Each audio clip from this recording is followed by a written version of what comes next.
Elon Musk's brain implant venture, Neuralink, has received the green light from the United States Food and Drug Administration, FDA, to embark on its first-ever clinical human trial.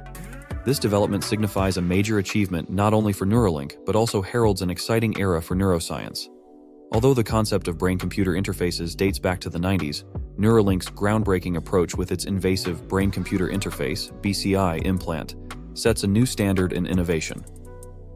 The company is at the forefront of pioneering technology, creating an ultra-high bandwidth interface directly into the cerebral cortex, surpassing previous advancements.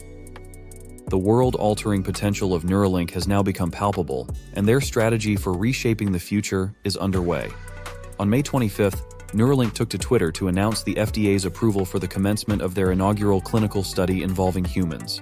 It's important to note that this clearance doesn't immediately translate to the initiation of skull-opening procedures. Instead, it represents a crucial initial step on this groundbreaking journey. In an official statement, the FDA confirmed that Neuralink has been authorized to use its brain implant and surgical robot for patient trials, withholding further specifics at this stage. This moment has been 7 years in the making since Musk founded the startup in 2016. The grand vision of curing brain diseases, reversing spinal cord injuries, addressing disabilities, and exploring brain-computer interfaces with artificial superintelligence to prevent a Terminator-style apocalypse is at the core of Neuralink's mission. The wait for this approval has felt protracted, especially since, as early as 2019, Elon Musk predicted that human trials were imminent.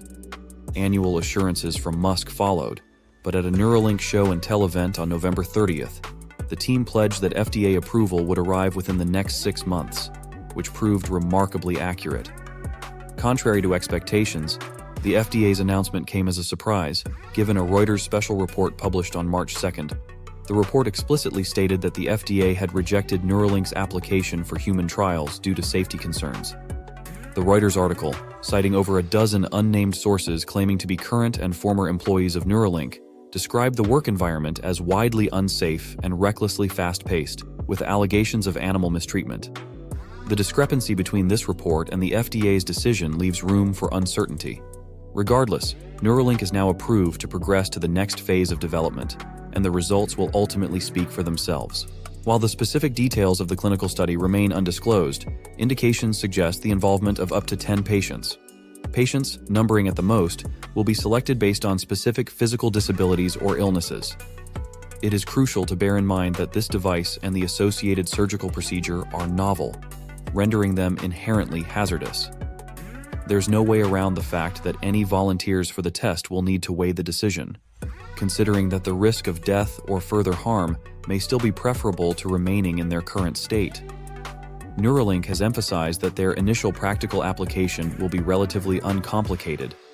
The objective is to empower individuals suffering from complete body paralysis to command electronic devices such as computers or smartphones using only their thoughts. Neuralink has already successfully demonstrated this concept in animal testing with macaque monkeys. In April 2021, Neuralink introduced Pager, a macaque monkey capable of playing a simple video game wirelessly connecting its brain to a computer. 2 years later, Neuralink showcased a screen capture on Twitter, asserting that Pager, now equipped with an upgraded implant, was still thriving and using its mind to control an on-screen cursor and click on blue boxes. According to Neuralink, Pager has achieved up to 88% accuracy, comparable to an average person using a mouse. If this level of success has been achieved with a monkey, Neuralink envisions even greater possibilities for human users. The company speculates that users of their device could potentially exhibit superior control over a smartphone than someone using their hands. However, this represents just the tip of the iceberg for what Neuralink aims to achieve. Visit theatslastpace.com or click the link in the description to sign up with your email. On Saturday, May 27th, you'll receive an email containing your one-time discount code and a password, allowing you early access to the site. Don't miss out. Head over to shop.theatslastpace.com now to secure your spot. The underlying idea behind the brain-computer interface, BCI, is straightforward. Your brain, a mass of electrically conductive tissue, governs your body by generating specific electrical signals. These signals travel through your nerves, directing your organs and muscles. Essentially, these electric pulses serve as the programming language for the human body. However, Disruptions in this connection may occur due to physical injuries or degenerative diseases. BCI acts as a bridge, enabling electrical signals to bypass these disruptions. It's crucial to note that BCI is not a novel concept. It has been in existence since the 1990s. Numerous successful experiments have been conducted, allowing patients to control computers with their thoughts and more. The uniqueness of Neuralink lies not in the mind-pong monkey experiment, but in the distinctive design and implementation of their technology. The prevailing BCI technology can be classified into two etiologies, invasive and non-invasive. Non-invasive BCIs, often identified as peculiar hats with electrode sensors, interpret brain electrical signals but encounter challenges in establishing a robust connection. Invasive BCI, illustrated by the Utah array, involves implanting a square computer chip with electrode spikes into the outer layer of the brain to achieve a more efficient connection. While this may sound distressing, its effectiveness is noteworthy.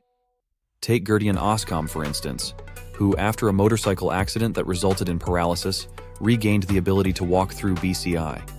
Oscom possesses electrode arrays in both halves of his brain connected to devices on a head strap. These brain sensors are linked to a device on Oscom's walker, which in turn is connected to a second electrode array in his spine. Machine learning deciphers the neurological signals from the brain, transforming them into electrical stimulation to initiate muscle movements. Despite the marvels of current BCI technology, there are limitations. Oscom's case underscores that the brain-to-spine interface is primarily restricted to simple actions like walking and cannot restore more complex functions such as arm and hand movements. Neuralink aspires to build upon this established concept and augment effectiveness through advanced technology.